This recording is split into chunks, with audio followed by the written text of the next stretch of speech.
धन्यवाद बंटी भाऊ. आपल्या सर्वांच्या साक्षीने या भूमिपुत्राची हाक आपल्यापर्यंत पोहोचलेली आहे. खरंच जर का आपल्याला चिमूरचा सर्वांगीण विकास घडवून या महाराष्ट्रामध्ये चिमूर विधानसभा क्षेत्रामध्ये खरंच पश्चिम महाराष्ट्रासारखा विकास जर का करून घ्यायचा असेल तर निश्चितच आपण येणाऱ्या 15 तारखेला गांधीजीची नोट आणि एक बाटलीच्या मागे न जाता खऱ्या अर्थानं भारतीय जनता पार्टीला मतदान करून एक चांगला सक्षम नेतृत्व या महाराष्ट्र सरकारमध्ये पाठवण्याची विनंती आपल्या सर्वांना त्यांनी केलेली आहे. यानंतर जे कार्यक्रमाचे जे प्रमुख पाहुणे आहेत त्यांना विनंती करतोय की या प्रसंगी इस कार्यक्रम के प्रमुख अतिथि आदरणीय नामदार राजनाथ सिंह साहब, केंद्रीय गृह मंत्री, इनसे निवेदन है कि इस जनता को आप संबोधित कर बंटी भाऊ भांगड़िया को और भारतीय जनता पार्टी को इस महाराष्ट्र के चुनाव में जिताने की अपील करें. धन्यवाद.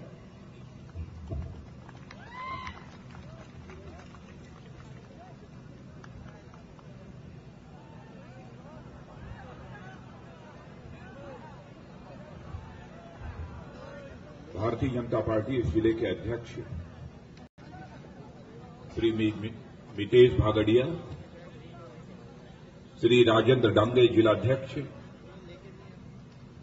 श्री सुमन ताई, श्री बसंतराव जी, श्री अमन खान पठान, श्री मधर पटेल, डॉक्टर दीपक यावरे, श्री टंकाराम भालेरे, श्री प्रकाश काकड़े, श्री जितेंद्र गोडगरे और श्री नवयुग कॉमेडी जी और श्री अशोक जी. अच्छा, हमारे सांसद अशोक जी ने थे, कहां है भाई? ओहो, इनका नाम नहीं लिखा था. सांसद को सभी लोग जानते हैं, इसीलिए इनका नाम नहीं लिखा था. और इस क्षेत्र के प्रत्याशी श्री कीर्ति कुमार उर्फ बंटी, प्यार से कीर्ति कुमार को आप लोग बंटी कहते हैं. मेरे यहां उपस्थित बहनों भाइयों, मी आपल्या चिमूर क्रांती भूमी मध्ये पहिल्यांदा आलो आहे. त्याबद्दल या भूमील मी वंदन करतो व आपले अभिनंदन करतो. बहनों भाइयों, मराठी थोड़ा बहुत समझता हूं, लेकिन मराठी में मैं बोल नहीं सकता, इसलिए मैं हिंदी में बोलूंगा. सबसे पहले तो मैं आप लोगों का अभिनंदन करता हूं और पूरे महाराष्ट्रवासियों का अभिनंदन करना चाहता हूं.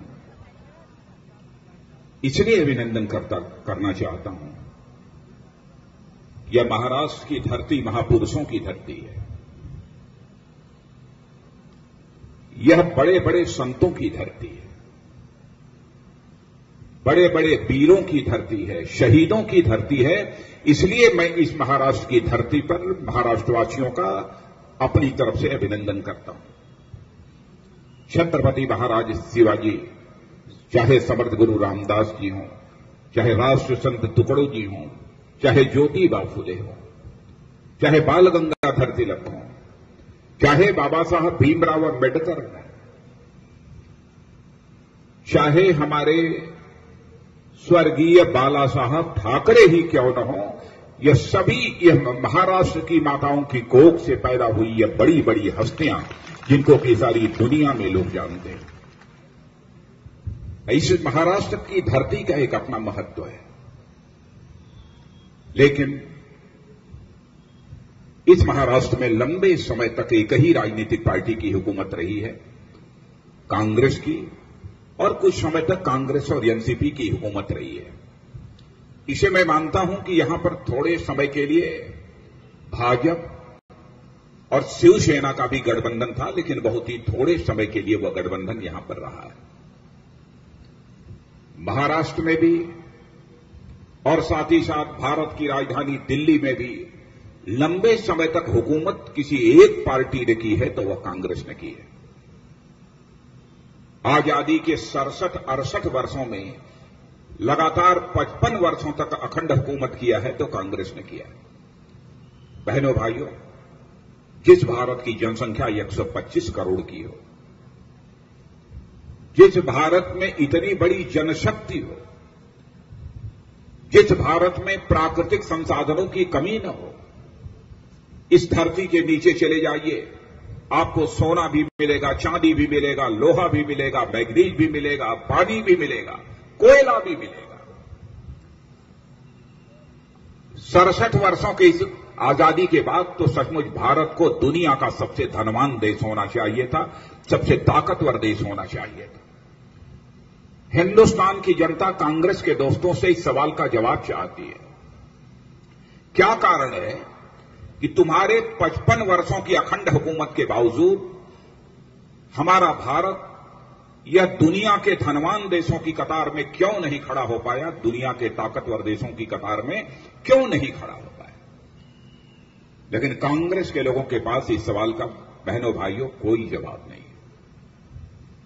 लेकिन आप सबके प्रति मैं आभार व्यक्त करना चाहता हूं और इसलिए महाराष्ट्र की सभी जनता के प्रति आभार व्यक्त करना चाहता हूं कि इस बार के लोकसभा चुनाव में आप लोगों ने केंद्र में समर्थन देकर भाजपा की स्पष्ट बहुमत की सरकार बनाई है, इसलिए मैं आप सबके प्रति आभार व्यक्त करता हूं। आजाद भारत के इतिहास में कांग्रेस को छोड़कर कोई भी राजनीतिक पार्टी केंद्र में अपने दमखम के आधार पर, अपने बल के आधार पर कभी स्पष्ट बहुमत हासिल करके सरकार नहीं बना पाई थी। यह महाराष्ट्र की जनता का और हिंदुस्तान की जनता का ही यह समर्थन रहा है, आशीर्वाद रहा है कि पहली बार इस आजाद भारत के इतिहास में किसी गैर कांग्रेसी राजनीतिक पार्टी भारतीय जनता पार्टी ने नरेंद्र भाई मोदी के नेतृत्व में स्पष्ट बहुमत के साथ सरकार बनाने में कामयाबी हासिल की है। मैं आपसे यह पूछना चाहता हूं, यदि आप केंद्र में, दिल्ली में भारतीय जनता पार्टी की स्पष्ट बहुमत के आधार पर सरकार बना सकते हैं, तो क्या आप महाराष्ट्र में भाजपा की स्पष्ट बहुमत के आधार पर सरकार नहीं बना सकते? कोई यह कल्पना नहीं करता था कि दिल्ली में भाजपा बिना गठबंधन के अपने दमखम के आधार पर सरकार बना लेगी, लेकिन इस देश की जनता ने बनाया।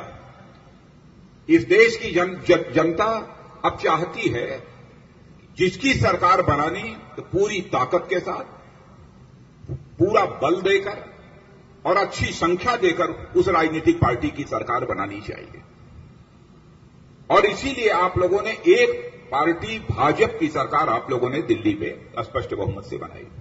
मैं आज अपील करने आया हूं बहनों भाइयों, यहां पर उसी तरीके से महाराष्ट्र में भी भाजपा चाहे जो कुछ भी हो, सभी यह मानने लगे हैं कि आज हिंदुस्तान की सबसे बड़ी राजनीतिक पार्टी यह भाजपा हो गई है, भारतीय जनता पार्टी हो गई है। इसलिए मैं कहने आया हूं, राष्ट्र में तो आपने बना दिया, लेकिन महाराष्ट्र में भी इस बार इस हिंदुस्तान की सबसे बड़ी राजनीतिक पार्टी भाजपा की स्पष्ट बहुमत के साथ सरकार बनाइए, यह अपील करने के लिए आया। यह सच है, 25 वर्षों का हमारा भाजपा शिवसेना युति थी, वह किन्हीं कारणों से नहीं चल पाई। लेकिन मैं यह दो टूक शब्दों में स्पष्ट कर देना चाहता हूं, भले ही हमारी भाजपा और शिवसेना की युति न चल पाई हो आगे 25 वर्षों तक साथ रहने के बावजूद, लेकिन जहां तक स्वर्गीय बाला साहब ठाकरे का सवाल है, स्वर्गीय बाला साहब ठाकरे के प्रति हर भारतीय जनता पार्टी के कार्यकर्ता का वही सम्मान है जो उनके प्रति पहले सम्मान था। समस्त देशवासी स्वर्गीय बाला साहब ठाकरे का सम्मान करते हैं। बाला साहब ठाकरे के प्रति हमारी आस्था में, सम्मान में, उनके प्रति श्रद्धा में किसी भी प्रकार की कमी नहीं आई है। इसलिए मैं आप लोगों से अनुरोध कर रहा था, गठबंधन भले ही टूट गया हो, लेकिन अब भाजपा अब सारी सर्वे एजेंसियां भी, जो रिपोर्ट आ रही होगी टेलीविजन के पर्दे पर, आप देख रहे होंगे जो सर्वेक्षण इस समय आ रहे हैं, सर्वेक्षण की रिपोर्ट भी यही कह रही हैं कि सबसे आगे महाराष्ट्र में यदि कोई राजनीतिक पार्टी चल रही है तो वह भाजपा चल रही है। सारी सर्वेक्षण एजेंसियां भी इस सच्चाई को स्वीकार कर रही हैं। तो जो पार्टी इस महाराष्ट्र में भी सबसे आगे चल रही है, क्यों न उस राजनीतिक पार्टी भाजपा की यहां पर स्पष्ट बहुमत से सरकार बना दी है। जहां तक काम करने का सवाल है, मैं यदि कहूंगा कि भाजपा इस हिंदुस्तान की सबसे बेहतर राजनीतिक पार्टी है जो बेहतर तरीके से सरकार चलाती है। तो आप ये कहेंगे कि आप भाजपा के हैं इसलिए आप भाजपा की प्रशंसा कर रहे हैं, लेकिन मैं नहीं, भारत ही नहीं बल्कि अंतर्राष्ट्रीय सर्वे एजेंसियां और ऐसी एजेंसियां जो पॉलिटिकल एनालिसिस का काम करती हैं, राजनीतिक विश्लेषण का काम करती हैं, एजेंसीज ने भारत में सभी राजनीतिक पार्टियों की सरकारों के कामकाज की तुलना करने के बाद, उनकी समीक्षा करने के बाद अपनी एक रिपोर्ट में कहा है कि इस हिंदुस्तान में सबसे बेहतर सरकार चलाने वाली यदि कोई राजनीतिक पार्टी है तो वह भारतीय जनता पार्टी है। यह अंतर्राष्ट्रीय सर्वेक्षण एजेंसियों ने कहा, सभी स्वीकार करते हैं। आपको दूर नहीं ले जाऊंगा, आपके बगल का राज्य गुजरात है। गुजरात में नरेंद्र भाई मोदी 10 से अधिक वर्षों तक वो वहां पर मुख्यमंत्री रहे हैं। आपको जानकारी है जिस तरह से उन्होंने गुजरात का विकास किया था, तो गुजरात के विकास के मॉडल की चर्चा केवल हिंदुस्तान में ही नहीं बल्कि दुनिया के दूसरे देशों में होने लगी थी। दुनिया के दूसरे देशों से लोग आकर गुजरात में इन्वेस्टमेंट करने लगे थे, पूंजी लगाने लगे थे। आज वही नरेंद्र भाई मोदी जिन्होंने गुजरात को विकास के मॉडल के मामले में नंबर 1 का बना दिया था, वही आज भारत के प्रधानमंत्री। और बहनों भाइयों, सरकार बनने के साथ ही कुछ कदम हम लोगों ने उठाए हैं। बहुत विस्तार में जाकर उसकी चर्चा मैं नहीं करूंगा, लेकिन मैं आप लोगों से यह निवेदन करना चाहता हूं, मेरी बात यदि गलत हो तो ताली मत बजाइएगा, यदि सही हो तो बजाइएगा। मैं यह दावा नहीं करता कि महंगाई कांग्रेस और एनसीपी के शासनकाल में पहले जितनी बढ़ी थी, हमने उस महंगाई को एकदम नीचे ला दिया, 10 साल पहले वाली स्थिति में ला दिया। यह मैं दावा नहीं कर रहा हूं, लेकिन यह मैं दावे के साथ कह सकता हूं कि दिल्ली में हमारी सरकार बनने के बाद 4 महीने के अंदर ही जो महंगाई बढ़ रही थी, उस महंगाई को रोकने में हमारी सरकार ने कामयाबी हासिल की है। यह बात तो मैं दावे के साथ कह सकता हूं। हमने रोका है उसको। पहले कांग्रेस के शासनकाल में आपने देखा होगा, हर महीने पेट्रोल की कीमत बढ़ती थी, हर महीने पेट्रोल डीजल कीमत बढ़ती रही। हम लोगों ने एक बार भी डीजल की कीमत नहीं बढ़ने दी। 4 महीने के अंदर 3 बार पेट्रोल की कीमत नीचे आ गई है। और महंगाई की दर, रेट ऑफ इन्फ्लेशन जिसे अंग्रेजी में कहते हैं, मुद्रास्फीति की दर, वह 4% पर लाकर हम लोगों ने समेट दिया। यह कोई छोटी कामयाबी नहीं है कि 4 महीने के अंदर ही कोई सरकार महंगाई के मोर्चे पर इतनी बड़ी कामयाबी हासिल कर ले। उसका कारण है कि हमारी केंद्र की सरकार की साख, विश्वसनीयता, हमारे प्रधानमंत्री की साख, विश्वसनीयता भारत में ही नहीं बल्कि अंतर्राष्ट्रीय जगत में बड़ी तेजी के साथ बढ़ी है। मैं आपको एक उदाहरण देना चाहता हूं। आप सभी जानते हैं, दुनिया का सबसे ताकतवर देश यदि कोई माना जाता है तो अमेरिका माना जाता है। अमेरिका ने यह फैसला कर लिया था कि नरेंद्र भाई मोदी को हम अमेरिका की सीमा में नहीं घुसने देंगे। मुझे याद है पिछले साल जब मैं अमेरिका गया था पार्टी का राष्ट्रीय अध्यक्ष रहते हुए, तो हमारी वहां सीनेट के लोगों से, कांग्रेस के लोगों से, बहुत सारे लोगों से भेंट मुलाकात हुई थी और बहुत सारे नेताओं से भेंट हुई। तो हमसे एक आध दो प्रेस के लोगों ने पूछा कि आप साहब, आपकी सबके साथ मीटिंग हो रही है, लेकिन किसी से आप यह नहीं कह रहे हैं कि अमेरिका को चाहिए कि नरेंद्र भाई मोदी को वीजा दे दे ताकि नरेंद्र भाई मोदी अमेरिका आ सके। मैंने कहा कि वीजा हासिल करने के लिए न तो नरेंद्र भाई मोदी ने कभी आवेदन किया और न कभी इच्छा व्यक्त की और न उन्होंने कोई उत्सुकता भी कभी यह दिखाई कि नहीं मैं अमेरिका जाना ही चाहता हूं, इसलिए उस पर बात करने का कोई सवाल ही नहीं। उसी समय एक बात और मैंने कह दी थी कि मैं जानता हूं कि नरेंद्र भाई मोदी की लोकप्रियता हिंदुस्तान में कितनी तेजी के साथ बढ़ रही है। एक दिन वह आएगा कि हिंदुस्तान की जनता ऐसे हालात पैदा कर देगी कि अमेरिका रेड कारपेट बिछाकर हमारे प्रधानमंत्री नरेंद्र भाई मोदी का स्वागत करेगा और वही हालात इस हिंदुस्तान में पैदा होगा। वही हालात इस हिंदुस्तान में पैदा होगा। बहनों भाइयों, हम लोगों की सरकार के कामकाज को आपने जब अटल बिहारी वाजपेयी जी हमारे प्रधानमंत्री थे उस समय भी आपने देखा है। बहुत विस्तार में जाकर चर्चा करने की जरूरत नहीं है, नहीं करूंगा। मैं इसलिए कर रहा हूं, 6 साल उनकी भी देखा, 4 महीने केंद्र में आपने हमारी भी देख ली। गुजरात आपका पड़ोसी राज्य है, वहां राज्य सरकार जो भाजपा की रही है उसके भी कामकाज को देख लिया। तो इस सच्चाई को कोई नकार नहीं सकता है। बेस्ट परफॉर्मिंग पॉलिटिकल पार्टी यदि कोई है इसे हिंदुस्तान की तो भारतीय जनता पार्टी है।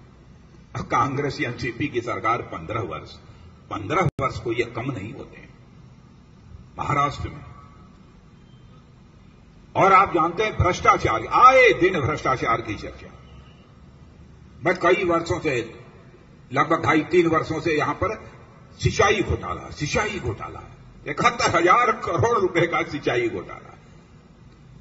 जब पहली बार मैंने सुना तो मैंने लोगों से पूछा, भाई सिंचाई घोटाले में क्या है?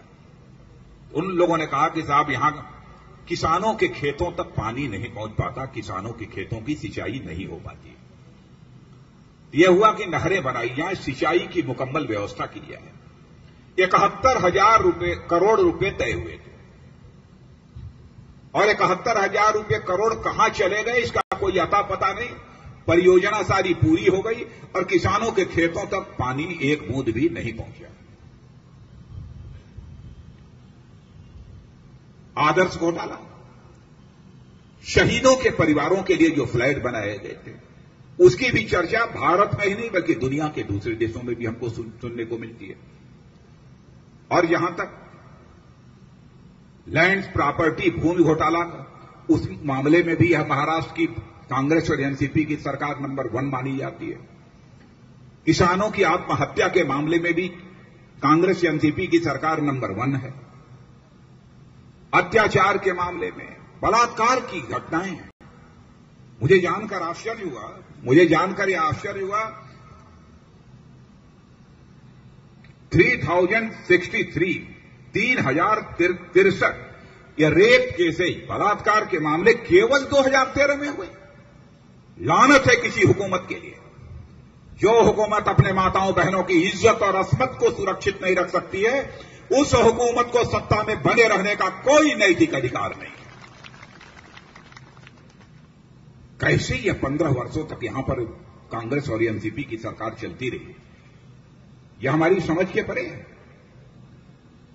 और यहां तक कि ट्रेनों में डकैतियों की सर्वाधिक घटनाएं यदि कहीं पर ये होती हैं, ट्रेनों में सर्वाधिक अपराध ये कहीं पर हुए हैं तो महाराष्ट्र की सीमा में हुए हैं। यह कांग्रेस एनसीपी के शासनकाल में हुआ है। और इतना ही नहीं, एक्सीडेंटल डेथ भी यदि दुर्घटना के कारण मृत्यु भी सर्वाधिक यदि हिंदुस्तान में किसी राज्य में होती है तो वह महाराष्ट्र में होती है। सब तो सब यह हमारे पुलिस के जवान जो महाराष्ट्र की जनता को सुरक्षा मुहैया कराने का काम करते हैं। मैं कांग्रेस एनसीपी के नेताओं से पूछना चाहता हूं, क्या कारण है सर्वाधिक आपके राज्य में काम करने वाला, जनता को सुरक्षा मुहैया कराने वाला हमारा पुलिस का जवान भी आत्महत्या करने को मजबूर होता है? क्यों होता है? क्या ऐसी ही सरकार इस महाराष्ट्र को चाहिए? महाराष्ट्र के गौरव को, महाराष्ट्र के स्वाभिमान को क्या ऐसी ही सरकार बढ़ा सकती?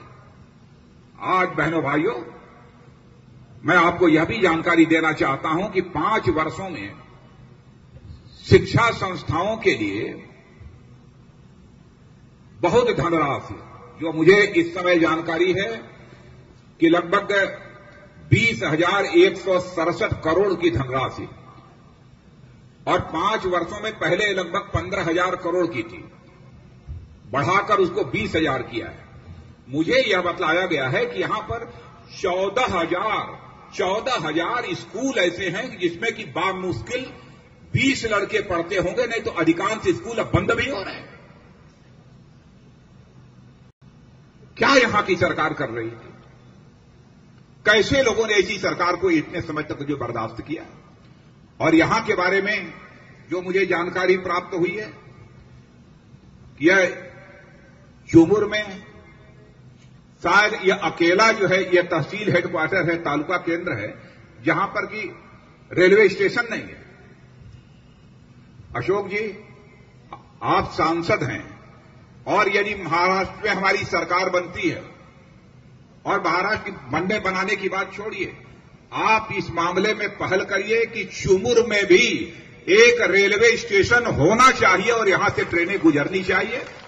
और इसके लिए स्वयं मैं रेल मंत्री को कहूंगा कि अशोक जी नेटे का जो आवेदन है उसे स्वीकार किया जाना चाहिए, और यहां पर एक रेलवे स्टेशन निश्चित रूप से होना चाहिए।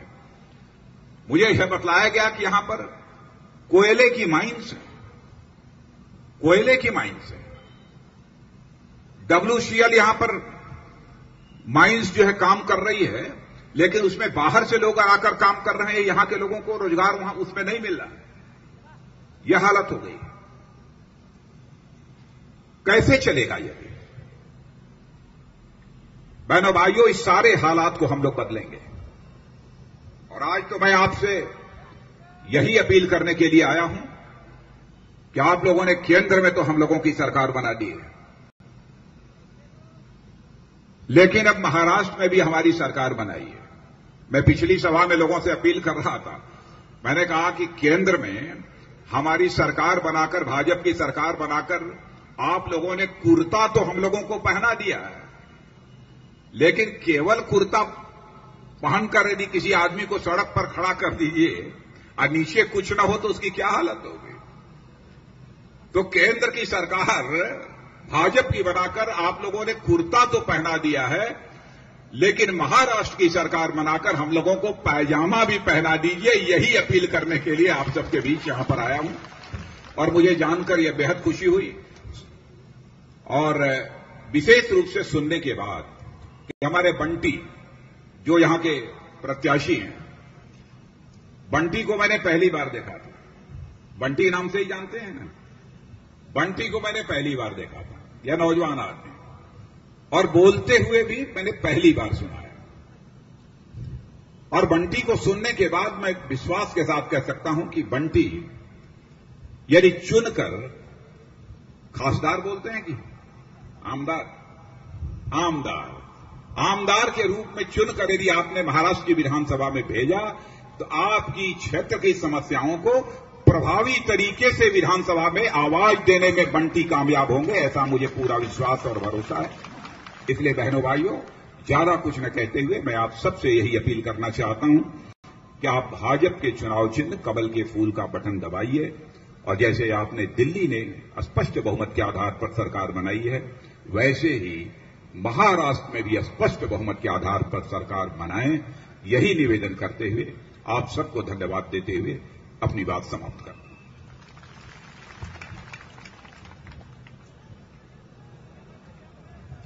धन्यवाद राजनाथ सिंह साहब।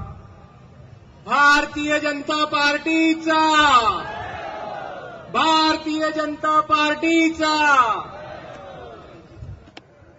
भारत माता की